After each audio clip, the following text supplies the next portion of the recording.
हमारे बीच में आज के आयोजन के मुख्य अतिथि माननीय वार्डन साहब मौजूद हैं और इनकी समुपस्थिति में, इनके मार्गदर्शन में, दिशा निर्देशन में सबको यहाँ पर इस उद्देश्य के लिए कहा गया है कि वन एवं वन्य जीवों के सुरक्षा के लिए हमें क्या क्या करना चाहिए, क्या क्या दायित्व है। बगल में आपके सम्माननीय रेंजर साहब घोरावल, क्षेत्रीय वनाधिकारी, और माननीय वन दरोगा श्री उप क्षेत्रीय वनाधिकारी श्रीयुत अंजनी मिश्रा जी, हमारे सामने मौजूद वन दरोगा श्री अमलेश जी, वन दरोगा श्री संतोष जी, श्री राजन जी, वन दरोगा एवं वन अभयारण्य के समस्त कर्मठ और समर्पित रहने वाले सहकर्मी, और यहाँ के जहाँ पर यह आयोजन हो रहा है बागपोखर गांव में, यहाँ के माननीय प्रधान जी और बगल के गांव के प्रधान जी, इनके साथ ही यहाँ पे आम जनमानस मौजूद है। इनके बीच हमें कुछ कहने का अवसर प्राप्त हुआ है माननीय मुख्य अतिथि एवं क्षेत्रीय वनाधिकारी महोदय द्वारा। तो वन्य जीवों की सुरक्षा और संरक्षा, उनकी अभिरक्षा, यह विभाग के तो जो सीमित दायरे होते हैं शासन की ओर से प्रशासन को, वो चीज़ें मिलती हैं, लेकिन सबसे बड़ी बात किसी भी नियम नियमावली का अनुपालन करने में आम जनमानस का सहयोग ही सर्वोपरि होता है। वन में आग लगना, अब गर्मी का सीजन आ रहा है, कुछ महीने बाद तो वन में आग लगने की बात शुरू हो जाएगी। अभी वन्य जीवों की सुरक्षा की बात, अभी प्रधान जी बता रहे थे कि कुछ कई वर्ष पहले या कई दशक पूर्व यहाँ शिकार वगैरह के लिए लोग आते थे और यहाँ पे मिलते थे शिकार, ये कई दशक बीत गए इस बात के। अब तो ये सब प्रक्रिया बंद हो गई है, लेकिन उनकी सुरक्षा, प्रक्रिया भले बंद हो गई लेकिन उनकी सुरक्षा, चाहे कहीं वन्य जीव ही कहीं हमला न कर दें क्षेत्रीय नागरिकों पर, या वन्य जीव पर कोई उससे बड़ा वन्य जीव न हमला कर दे, अथवा ऐसी परिस्थिति न हो जाए कि उनके सूचना भी उचित समय पर न मिल पाए उनके इलाज के लिए। उससे भी बड़ी बात होती है, यहाँ वन्य जीव कहीं आक्रमण करते हैं या कुछ करते हैं, या वो कहीं फंस जाते हैं किसी और वन्य जीव के जाल में, तो उनके रेस्क्यू के लिए, यह रेस्क्यू भी एक अनिवार्य तत्व हमें स्वयं में महसूस होता है। जो इसके पूर्व के रेंजर साहब, अभी तो वर्तमान रेंजर साहब अभी हाल में ही आए हुए हैं, और इसके पूर्व के रेंजर साहब घोरावल से लेकर के हलिया में भी दायित्व रहा उनका, तो कई जगह उन्होंने चीता से लेकर और ख़ास तौर से अन्य जीवों की भी उन्होंने जाल में फंसाकर, जाल में कैद करके उसका रेस्क्यू किया। इसके पहले भी दशकों पूर्व से यहाँ यह इलाका हमारा सोन और बेलन के खास तौर से बीच का पड़ता है। इसके हम और थोड़ा सा जाएं पूरब तो बकहर पड़ जाएगा। तो सोन, बेलन, बकहर, इन नदियों में मगरमच्छ ज़्यादा मिलते रहे हैं। मगरमच्छ कहीं व्यक्तियों पर, बच्चों पर स्नान करते समय हमला भी कर चुके हैं, बहुत पहले की बातें हैं ये। लेकिन इनके भी बीच बचाव की बात वन विभाग के लोग बड़े ही सक्रियता और बड़े ही कर्मठता से करते हैं। फिर भी यह आवश्यक जरूर नजर आता है कि इनके लिए रेस्क्यू ऑपरेशन की एक अगर अलग दस्ता एक गठित हो जाए तो यह ज़्यादा ही उपयुक्त रहेगा।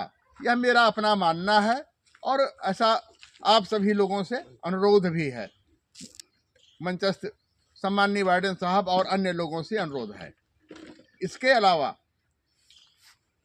यहाँ पर जहाँ हम हैं, इस स्थान का नाम ही हमें पहले भी मालूम था, पहले से ही, और माननीय क्षेत्रीय वनाधिकारी महोदय से मैं चर्चा कर चुका हूँ और प्रधान जी भी बताएं।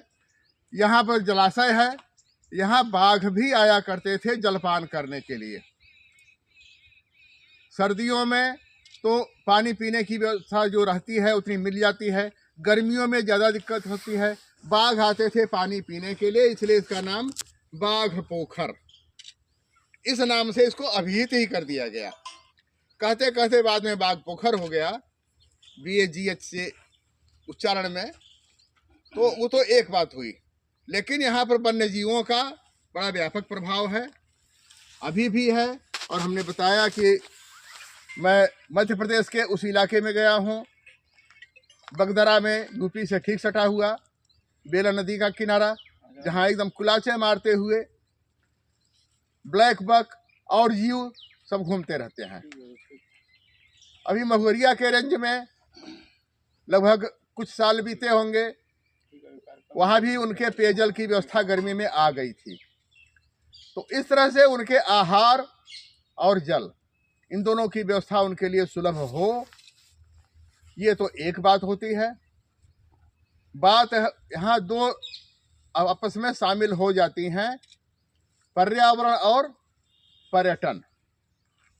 पर्यावरण, पर्यावरण, हमारा आवरण एकदम संतुष्ट रहे, हमें शुद्ध ऑक्सीजन मिलती रहे, हमारा वायुमंडल शुद्ध बना रहे, इसके लिए हम क्या क्या कर सकते हैं।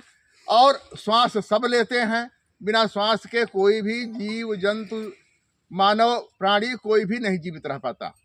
तो श्वास के लिए आवश्यक है आवरण, ऑक्सीजन, और इसके अलावा अन्य बचावों के दृष्टि से भी आवरण की आवश्यकता होती है। पर्यावरण, आवरण हम कैसे अपना दुरुस्त करें, संतुष्ट करें। इसके साथ ही मनोरंजन के लिए भारत के प्राचीन ऐतिहासिक संसाधनों में जिस तरह से नृत्य गायन वादन की बात चलती रही, उसी तरह से वनीय इलाकों में वनवासियों की तरफ से भी उस समय की बात, और आज जो शहर के वासी हो गए वो भी जंगल में जाकर, वन के क्षेत्रों में जाकर, जलाशयों के किनारे, नदियों के ताल पर, नदियों के कगार पर बैठकर वो पर्यटन करते हैं। तो इन तथ्यों के साथ साथ अपने यहाँ पर्यटन की बड़ी असीम संभावनाएं हैं।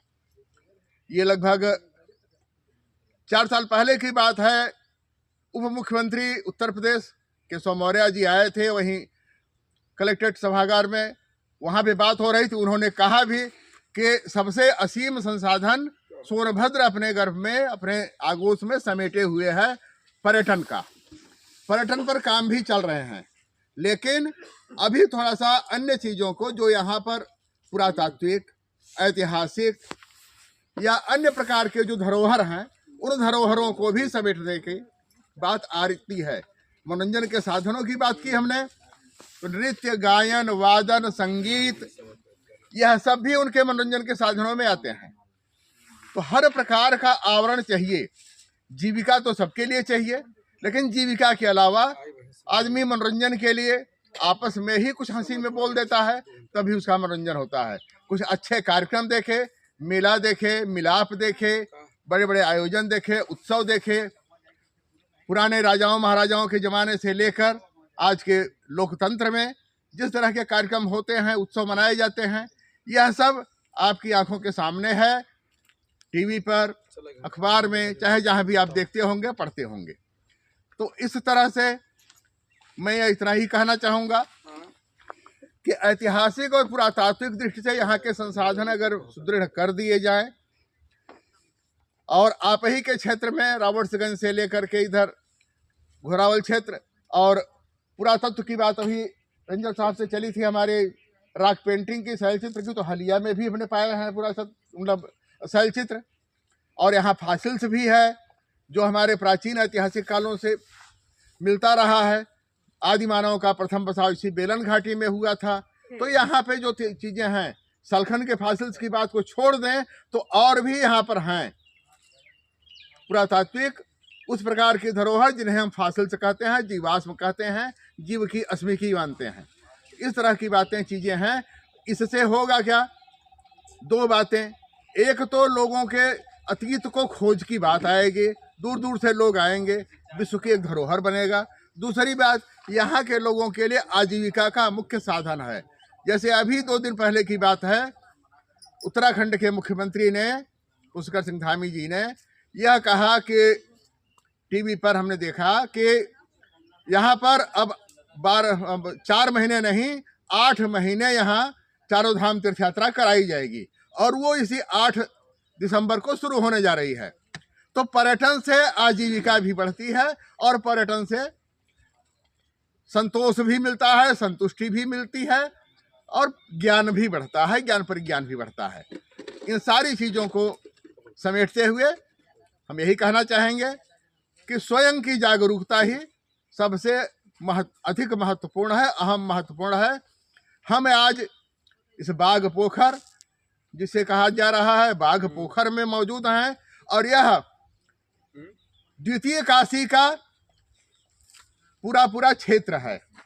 काशी सब जानते हैं आप लोग, वाराणसी, उससे द्वितीय काशी मिर्जापुर के जेठियर लिखता है इसको, यह द्वितीय काशी है।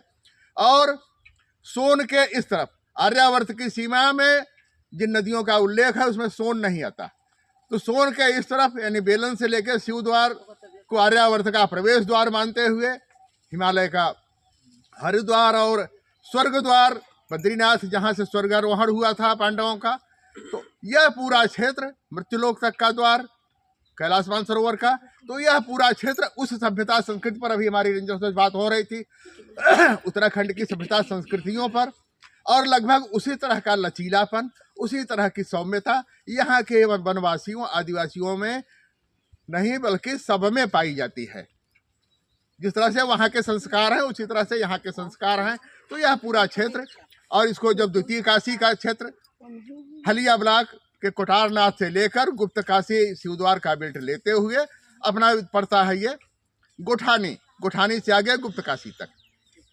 तो इस तरह से या गुप्ता धाम कह लें, गुप्त धाम कह लें, यहाँ तक। तो यह पूरा क्षेत्र हमारा बहुत ही समृद्ध रहा है संस्कृतियों में। इस पर प्रकाश डालने के लिए कभी और की बात, लेकिन आज जिस विषय पर चर्चा हो रही है, अब हमारे माननीय महोदय अपना उद्गार व्यक्त करें। धन्यवाद। और आज जो हमारा मेन मुद्दा है वन्य जीव और पर्यावरण संरक्षण, 3 चीज़ें हमारी हमेशा बची रहनी चाहिए, जंगल, ज़मीन और जानवर। और इसके लिए हमारा विभाग, वन विभाग, हमेशा तत्पर है, प्रयासरत है और पूर्ण निष्ठा के साथ कार्य कर रहा है। पर बात ये आती है जन जागरूकता किस लिए और इसकी आवश्यकता क्यों है। तो जन जागरूकता इसलिए क्योंकि जंगल हमारी संपत्ति है, सबकी संपत्ति है, जनता की संपत्ति है, सभी लोगों की। इस संपत्ति की रक्षा करना सबका दायित्व है, हमारा भी दायित्व है, विभाग का भी है और लोगों का भी है। और ये तभी संभव है जब लोगों में हमारी बातें पहुंचेंगी, और इसका एक ही माध्यम है जन जागरूकता। अगर हम बात करें तो संविधान में भी जो फंडामेंटल ड्यूटी है, मूल कर्तव्य की जब बात की जाती है, तो वहाँ भी कहा जाता है कि प्रत्येक नागरिक को वन्य जीव का, प्राणी संरक्षण का करना चाहिए। और उसके लिए एक जिम्मेदार नागरिक के तौर पे हम लोग का भी दायित्व है।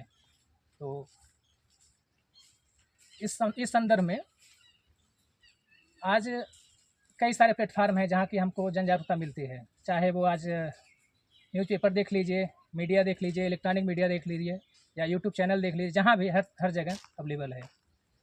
और इसी का एक माध्यम हमारा भी है, हम एक अपना यहाँ पे संगोष्ठी रखें और चाह रहे थे कि आप लोगों को इस चीज़ से अवगत कराया जाए। और आज अगर देखा जाए तो बहुत सारी समस्याएं बढ़ रही हैं जंगल की तरफ। अभी जैसे देखिए गर्मियों का सीज़न आता है तो फॉरेस्ट फायर होती है, आग लगती है, तो उसके लिए हमें मतलब प्रबंधन करना पड़ता है और उसमें आप लोगों की हमें सहयोग की अपेक्षा होती है। ये सारी चीज़ें हैं। और जानवरों का भी कहीं न कहीं इशू आते हैं। अभी जैसे जब से मैं आया हूँ लगभग 2-3 मगरमच्छ पकड़े जा चुके हैं हमारे आने के बाद, उनको रेस्क्यू करके छोड़ा गया है नदियों में। तो ये सारी चीज़ों के लिए हमारा विभाग कार्यरत है और प्रयासरत है, और अपेक्षा है कि आप लोग भी इसमें सहयोग करें। जय हिंद, जय भारत। आगे वार्डन सर अपने कुछ शब्द कहेंगे बात सुनिए। और आप लोग एफओ साहब, रेंजर साहब, हमारे बहुत ही सामाजिक रूप से हम सब से जुड़े हमारे पत्रकार श्रीवास्तव जी, उप निरीक्षक जी,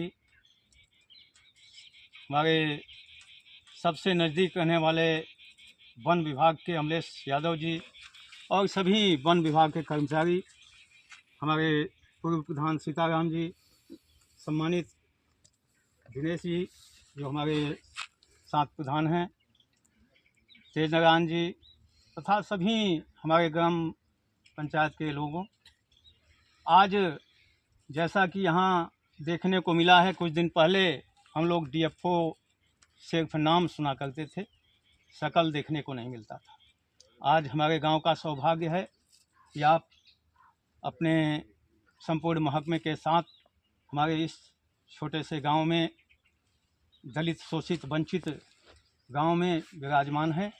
इसके लिए मैं अपने ग्राम पंचायत के सभी निवासियों की तरफ से आपका कोट सा धन्यवाद करता हूं। दोस्तों, आज वन विभाग की चिंता ये है कि हमारा वन और वन्य जीव कैसे सुरक्षित रहें, इसकी आवश्यकता क्या है, इसका लाभ किसे मिलेगा। सच्चाई है कि ये वन और वन्य जीवों का लाभ सबसे ज़्यादा हम ग्रामवासियों को मिलेगा, बशर्ते हम किस तरह से इनका संरक्षण करें, किस तरह से इन्हें बचाएं। यदि हम वन को सबसे पहले बचा पाते हैं तो वन्य जीव को बचा पाएंगे। जिस स्थान पर हम सभी लोग यहाँ बैठे हैं, कभी ये मरुस्थल जैसा था, बिल्कुल यहाँ एक भी वृक्ष नहीं थे। इन्हीं वन कर्मचारियों और हमारे ग्रामवासियों के माध्यम से एक अच्छा वन यहाँ तैयार हुआ, लेकिन वहीं दुर्भाग्य कि किसी ने बीड़ी पीते हुए यहाँ पर एक बीड़ी फेंक दिया, जिससे आग लग गई, जिससे फिर से वो पौधा नहीं उग पाए, जो पौधे बड़े थे वहीं रह गए हैं। तो मैं ये चाहूँगा कि वन हम सब का जितना बच्चे हैं, बच्चों से ममता है, उससे कहीं ज़्यादा यदि हम वन से ममता रखते हैं तो आने वाली पीढ़ी हमारी हमेशा खुशहाल होगी। इसमें कोई जो है किसी तरह का दुविधा नहीं है। वन संपदा जो है हमारे देश भारतवर्ष की सबसे बड़ी धरोहर है। आज यहाँ पर कुछ भी न हो, लेकिन अभी भी हम लोग हिमाचल और अन्य जगहों पर पहुँच जाएं तो ऐसे ऐसे वृक्ष दिखाई पड़ेंगे, जबकि वहाँ भी जनसंख्या है, वहाँ के लोग भी हैं, लेकिन वे संरक्षण बनाए हुए हैं, उसका आनंद उनको मिल रहा है। आज अरबों खरबों करोड़ों रुपए की संपदा वहाँ पड़ी हुई है, उसके माध्यम से वन्य जीव भी वहाँ पर सुरक्षित हैं। हम सब भी उसके धनी थे। बचपन में जितने हमारे यहाँ कच्चे मकान हुआ करते थे, कोई भी मकान ऐसा नहीं था जिसमें बड़े बड़े सींग लोग श्रृंगार के रूप में जो है मकानों में न गाड़ा किया करते थे। यहीं पे काला हिरन, जैसा कि आपने कहा, तमाम तरह से हिरणों की प्रजातियां थी, तमाम तरह से जंगली जानवर थे जो कि देखने को मिला करते थे, लेकिन जागरूकता की कमी थी। हम समझ नहीं पाते थे, हमारे पूर्वज समझ नहीं पाते थे इन्हें हमें खाने के लिए भी पैदा किया गया है या बचाने के लिए। सभी लोग बड़े शौक से शिकार किया करते थे और अपने घर में भोजन बना के खाया करते थे। काश ये जागरूकता अभियान यदि 50 साल पहले शुरू कर दिया गया होता, हमारे गांव के लोगों को जागरूक किया गया होता, तो निश्चित ही आज भी कुलाछे मारते आपके सामने यहाँ पर तमाम तरह से जंगली जानवर। फिर भी हम सब मानव समाज के हैं, हम सब का दायित्व तो बनता है कि समय के साथ समझौता करें। आज हम सब के सामने एक बहुत बड़ी दुश्वारी है कि हम किस तरह से इनको बचाएं। सभी लोग सौगंध खाएं कि किसी भी तरह के वन्य जीवों का शिकार यदि हम नहीं करते हैं तो निश्चित ही हम सबको देखने को मिलेंगे। इसलिए कि कुछ दिन पहले नीलगाय भी यहाँ देखने को नहीं मिलती थी, आज नीलगाय कहीं कहीं देखने को मिलने लगी हैं। तो ये जागरूकता का प्रतिफल है, इसलिए कि लोग अपने नीलगाय का शिकार करने से अब वंचित हैं। लोग प्रशासन की ओर से या गांववासियों की ओर से तमाम तरह से जंगली जानवर ये कहीं पे मालूम होता है तो लोग निश्चित ही प्रशासन तक अपनी बात पहुंचाते हैं। इससे लोगों में भय है कि, और ये भी है कि ये अपने साथी हैं, ये अपने बहुत नज़दीकी हैं, इनके साथ ही हमारा विकास संभव है। इन्हीं शब्दों के साथ मैं अपनी वाणी को समाप्त करता हूँ। विभिन्न गांवों से आए हुए आम जनता। निश्चित रूप से आज प्रधान जी ने सब कुछ कर दिया, अब कुछ कहने के लिए है नहीं कि हमारे लिए वन क्यों ज़रूरी है। अभी देखिए ये चल रहा दिसंबर, शायद 7 या 8 तारीख है आज, 8 तारीख, और आज से 15-20 साल पहले जब हम लोग छोटे हुआ करते थे तो दिसंबर में छठ के बाद जैसा होता था कि मतलब जो भी है कपड़ा, उस समय गरीबी भी अभाव में भी हम लोग जिए हैं। मतलब माँ कहती थी, उस समय हम लोग माई कहते थे कि जो भी कपड़ा है उससे सब डाले रहो, है ना। लेकिन आज ये है कि कपड़े की ज़रूरत नहीं है, मतलब बस ऐसे ही एक गंजी पर भी अभी दिन में वो कट जाएगा, है ना। तो ऐसा क्यों हो रहा है? यही है जलवायु परिवर्तन। पेड़ पौधे कटते जा रहे हैं, जिसकी वजह से गर्मी बढ़ती जा रही है। ग्लोबल वार्मिंग एक टर्म्स है, ठीक है, कि पूरे विश्व में टेम्परेचर बढ़ रहा है और हम भी शिकार हैं। पिछले साल देखे कि भयंकर गर्मी पड़ी थी और इस साल हो सकता है उससे भी भयंकर गर्मी पड़े, क्योंकि आहट जो है सुनाई पड़ रही है। अब दिसंबर चल रहा है, आधा दिसंबर बीतने को है, लेकिन अभी बहुत ज़्यादा गर्मी मतलब ठंडी पड़ नहीं रही है। तो ये सब चीज़ें ऐसी है कि पेड़ पौधे जीव जंतु न रहने की वजह से ये बहुत सारी चीज़ें होती हैं। जीव जंतु क्यों ज़रूरी है?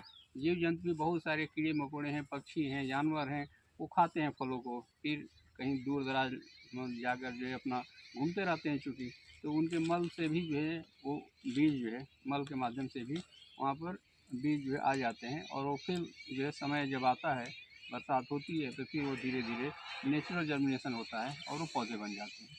तो जब जंगली जानवर ही नहीं रहेंगे, हम पौधे कितने रोपेंगे? रोप तो रहे हैं, लेकिन फिर उसकी सुरक्षा नहीं कर पा रहे हैं।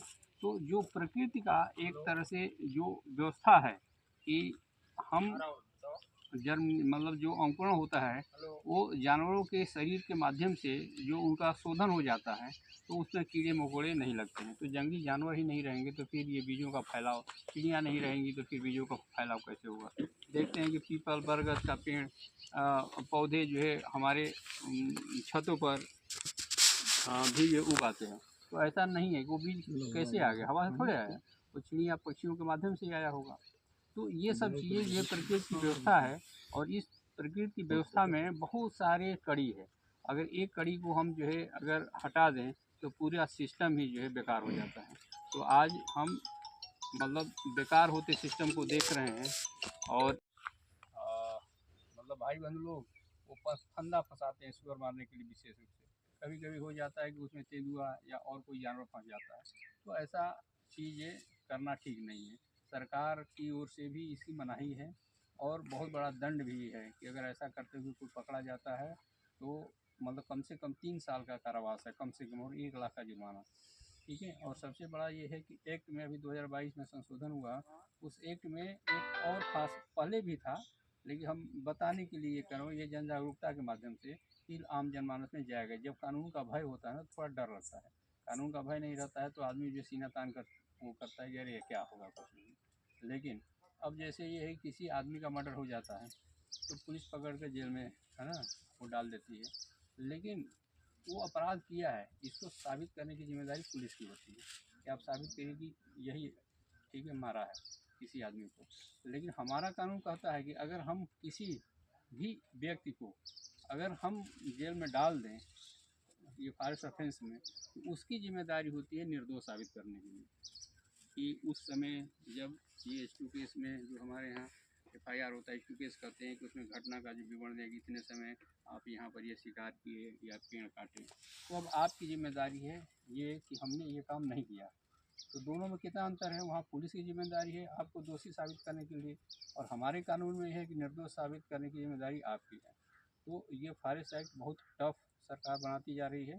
जन जागरूकता के अभाव में जितना पुलिस से भय है उतना हमारे कर्मचारियों से लोगों को भय नहीं है। पौधे और जंगली जानवरों को सुरक्षा करने के लिए हमें विशेष अभियान चलाना पड़ेगा। इसलिए 1950 के संविधान में जो है उन्होंने जिक्र किया मूल कर्तव्यों का, और डायरेक्टिव प्रिंसिपल मतलब ये नीति निर्देशक तत्वों में भी इसका उल्लेख है।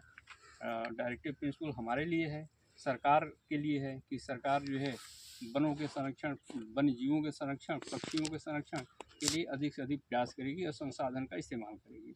तो चूँकि हम सरकार के अंग हैं, इसलिए सरकार की ओर से हम प्रयत्न करेंगे, और मूल कर्तव्य में भी है आम नागरिक के लिए कि वो भी पर्यावरण के संरक्षण, जंगली जानवरों के संरक्षण, पेड़ पौधों के संरक्षण के लिए भरपूर प्रयास करेगी।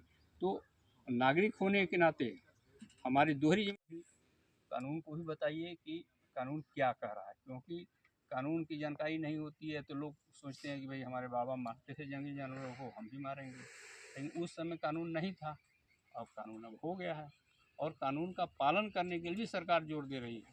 इतने जो भर्ती कर रही है, इतने हमारे जो वर्दीधारी जो स्टाफ है, तो बहुत कुछ न कहकर मैं एक बार फिर आपसे अनुरोध करता हूँ, एक बार आह्वान करता हूँ आपको कि पर्यावरण संरक्षण, पेड़ पौधों के संरक्षण, वन्य जीवों के संरक्षण में आप खुलकर आगे आएँ। और कभी भी हमारा फॉरेस्ट डिपार्टमेंट मतलब हम लोग प्रयास कर रहे हैं कि बहुत सारी कार्यक्रमों के माध्यम से आम जन को हम जोड़ें। अभी EDC इको डेवलपमेंट कमेटी का गठन करने का भी आदेश हो गया, तो इसमें ये है कि गांव के लोगों को भी हम फॉरेस्ट से जोड़ेंगे और उसमें जो कुछ योजनाएं हैं, कई योजनाएं आपके माध्यम से EDC के माध्यम से वो संचालित होगी। अभी कल ही गया था डीओ सर ने और चीफ साहब से भी रात में उनका भी फ़ोन आया था कि भाई EDC हर एक गाँव में गठन होना चाहिए। तो अब समय लगेगा, सरकारी योजनाएं हैं, लेकिन धीरे धीरे आप खुद मतलब महसूस करेंगे कि फॉरेस्ट डिपार्टमेंट कितना आपसे जुड़ना चाहता है। तो बहुत सारी, जैसे कि आपने कहा पर्यटन, तो यहाँ जो है पर्यटन की भी अपार संभावना है। अभी सलखन में 2 करोड़ रुपया आया है, वो भी EDC के माध्यम से ही खर्च होना है। तो एक तरह से इको टूरिज़्म का एक ये हब सरकार की नज़र में है कि इको टूरिज़्म का इसको एक हब बना दिया है, ताकि जो बनारस जो है लोग आते हैं विदेशी पर्यटक, तो वहाँ काशी विश्वनाथ बाबा का दर्शन करते हैं या जो भी वहाँ पर सारनाथ है वहाँ भ्रमण करते हैं, लेकिन उसके बाद वो वहीं से लौट जाते हैं। सरकार की योजना है डे टूरिज़्म की, कि उनको बस से यहाँ लाया जाए, दिन भर इनको घुमाया जाए और फिर ससम्मान उनको यहाँ से भेज दिया जाए। अभी DM साहब सलखन में आए थे, हमारी वार्ता हुई कि नहीं, इसमें उन्होंने कहा कि लोकल जो फोक एक्टिविटी है, जैसे यहाँ आदिवासी लोगों के लिए नृत्य का है, वादन है, हेन तेन है, इसका भी इंतजाम हम लोग जब वो डे टूरिज़्म मतलब विदेशी पर्यटक आएँ तो उनको मनोरंजन के लिए, यहाँ के लोक संस्कृति की जानकारी देने के लिए ऐसे भी कार्यक्रम का आयोजन उन्होंने करने का निर्देश दिया कि आप जो टोली बनाइए, है ना, जो इस काम में उनको रुचि हो, तो आपके रोजी रोजगार का भी साधन उपलब्ध होगा और इससे जो है लोक संस्कृति को बढ़ावा भी मिलेगा, उसका संरक्षण भी होगा। तो वन विभाग बहुत सारे माध्यमों के माध्यम से आने वाले समय में आपसे जुड़कर इसके पर्यावरण के संरक्षण, पेड़ पौधों के संरक्षण के लिए भरपूर प्रयास करेगा। और मैं आशा करता हूँ कि आप भी अब पहले पुरानी जो व्यवस्था थी उसको दिमाग से निकाल देंगे कि जंगली जानवर हमारे खाने के लिए बने हैं, उनका शिकार करना हमारा अधिकार है। ये सब चीज़ें अब आई गई बात हो गई, तो ये सब दिमाग से निकाल दीजिए। और हम महिलाओं के लिए भी अभी जैसे छत्तीसगढ़ में जो महुआ होता है उसका लड्डू बनाकर जो है बेचा जा रहा है और बहुत अच्छा उसका मार्केटिंग हो रही है। तो हम लोग भी उस तरफ सोचने लगे, क्योंकि जैसे ही EDC का फॉर्मेशन हो जाएगा, इको डेवलपमेंट कमेटी का, तो फिर जो वनोपज है, जो यहाँ के लोकल प्रजाति के वृक्ष है, कुछ फल हैं, है ना, उसको हम लोग मार्केटिंग करेंगे कि अगर इतना जैसे महुआ है, कहीं बेल्ट में हमारे पास जैसे गुलमारेंज में शायद 60 हेक्टेयर का वो महुआ का पैच है, बहुत अच्छा महुआ वहाँ होता है। तो ये सब चीज़ें सरकार की भी और हम लोगों की भी ये है कि भाई महिलाओं के लिए, पुरुषों के लिए भी कुछ ऐसी चीज़ें की है, जैसे वाचर पुरुष रखे जाते हैं, और महिलाओं के लिए भी आदेश हो गया है कि नहीं, हर एक रेंज में कम से कम जो है 5 महिलाओं को भी रखा। में उन्होंने प्रकरण दिया कि छत्तीसगढ़ में लड्डू बना के बेचने की बात, क्या बात है ये? हमारे यहाँ यह इलाका हम लोगों का आदिवासी वनवासी बहुल जनपद रहा है सोनभद्र, और यहाँ पर देखिए तो महुए का लट्टा और चकवड़ का पत्ता खाकर लोग जीविकोपार्जन करते थे।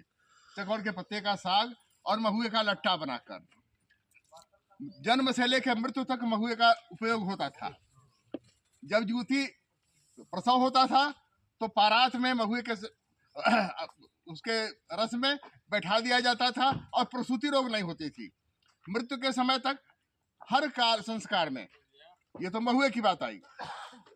अब फलों की बात करें और फलों की, तो जैसे अभी इंजर साहब से बात हो रही थी वो ठोकवा खाने की, महुए का ठोकवा, तो महुए के तेल में ही उसको छाना जाए तो और बढ़िया हो जाता है। डोरी का तेल जिसको कहते हैं हम लोग, महुए का फल जब लग जाता है डोरी। ये आपका तेंदू है, तेंदू तो ठीक है बीड़ी के लिए काम आता रहता है, तेंदू का पत्ता। लेकिन सबसे अधिक पुरुषार्थवर्धक माननीय मुख्यमंत्री महोदय हैं ही, सब कुछ जानते ही हैं, हमें बताने की आवश्यकता नहीं, फिर भी मैं चर्चा कर दे रहा हूँ कि सबसे अधिक पुरुषार्थवर्धक तेंदू का फल होता है, पुरुषार्थ बढ़ाता है। बहुत सारे जंगली फल ऐसे हैं जिनके आश्रय हम लोगों के कई पुश्त गुजर गए, कई पीढ़ियां बीत गईं और उन्हीं के आश्रय वो लोग रहते रहे और वंश परंपरा चलती रही। तो हमें कम से कम उन लोगों, उन चीज़ों पर, और अभी आपने कही पर्यटन की बात, पर्यटन की बात में बहुत सारी थाती अपने यहाँ है। इन चीज़ों का वास्तव में अगर व्यवसाय किया जाए, आज देखिए जिन्हें हम खलौर कहते थे बैल चलाते समय, उस खलौर को अंग्रेज आए और हैट के रूप में इस्तेमाल करने लगे।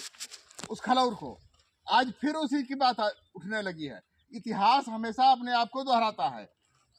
यहाँ जंगल से लोग भागते थे, गांव से भागते थे शहर में जाकर रोजगार के लिए। आज रोजगार के लिए और बढ़िया शुद्ध वातावरण मिले, इसके लिए शहर से लोग देहात में आ रहे हैं। पर्यटन क्या है? पर्यटन की वही सारी चीजें हैं।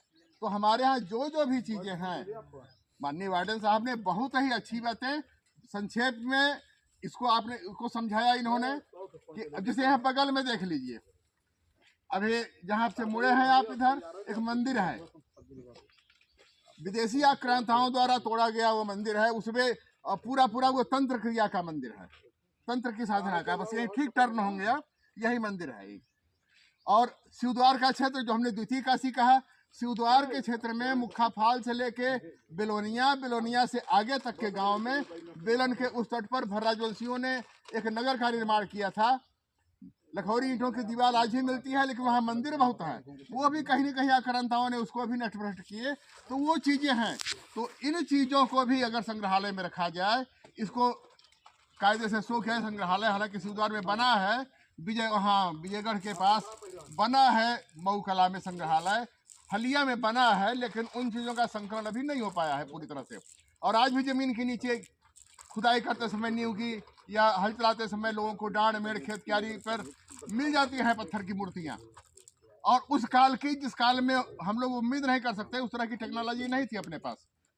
तो इस तरह से बहुत सारी चीज़ें विदेशी पर्यटकों को यहाँ आकर्षित करेंगी काशी से दक्षिण के लिए, द्वितीय काशी में। और दूसरी बात कि यहाँ के लोगों को रोजी रोटी का आधार मिलेगा। सबसे बड़ी बात तो ये है कि यहाँ के लोगों को रोजी रोटी का आधार मिलेगा। कहीं कुछ पान की दुकान ही कोई खोल लिया, 4 लोग आने वाले हैं बाहर से, तो रुक कर पान खा लेंगे। चाय की दुकान खुल गई, चाय पी लेंगे। खाना की दुकान खुल गई, खाए पी लेंगे। यहाँ तक कि रेस्टोरेंट वगैरह चलाने की बात जैसे और जगह पर हो रहा है, फ्री में लोग या वैसे भी सरकारी सहायता से लॉज चलाते हैं या टूरिज्म प्लेस बना देते हैं, वहाँ पे जो अतिथि आते हैं उनकी रुकने की व्यवस्था हो जाती है। तो छोटे से लेके पान से लेके रिहायशी इलाकों तक आवास के लिहाज से, चाहे उनके रहने के लिहाज से, भ्रमण के लिहाज से, बहुत एक गाइड करने वाला जाके 4 जगह बता देगा कि यही इलाका है, तो उसको भी तो पैसा मिल जाएगा। जानकार लोग जो नहीं होंगे आएंगे बाहर से तब, तो हर व्यक्ति को रोजगार का साधन मिलेगा। तो इन चीज़ों को अब यह सब होगा कैसे? विभाग तो जो कर रहा है सरकार की मंशा हमने बताई थी, केशव मौर्य जी उप मुख्यमंत्री, और अभी आपने छत्तीसगढ़ की बात की, हमने वहाँ की बात की, उत्तराखंड की, पर्यटन को बढ़ावा दिया जा रहा है। तो इस तरह से आप लोगों की जागरूकता इसका मेन सबल संबल है हर चीज में। अभी प्रधान जी ने बीड़ी की बात की, तो वास्तव में ठीक है, तेंदू के पत्ते से बीड़ी बनती है, सिगरेट वगैरह कैसे बनता है, लेकिन वही आके जंगल में जहाँ जला दे आदमी जीवित है तो वो आग पे खाना बनाता है, लेकिन मरते समय भी आग चाहिए होती है उसको, हर आदमी को। तो ये बातें नहीं होनी चाहिए कि हमको कब कहाँ किस चीज का कैसे उपयोग करना है, यह सोच भी सुदृढ़ रहे हमारे आपके दिमाग में, सभी जनमानस के दिमाग में। अपन माननीय रेंजर साहब घोरावल कार्यक्रम का आभार ज्ञापित करें। कुछ और कहना है तो और भी कह दें। अपनी वाणी को हम विराम देते हैं। माननीय रेंजर व्यक्त करता हूँ अपने परिवार की तरफ से और अपने वन विभाग की तरफ से। जय हिंद, जय भारत। जी जी दोनों का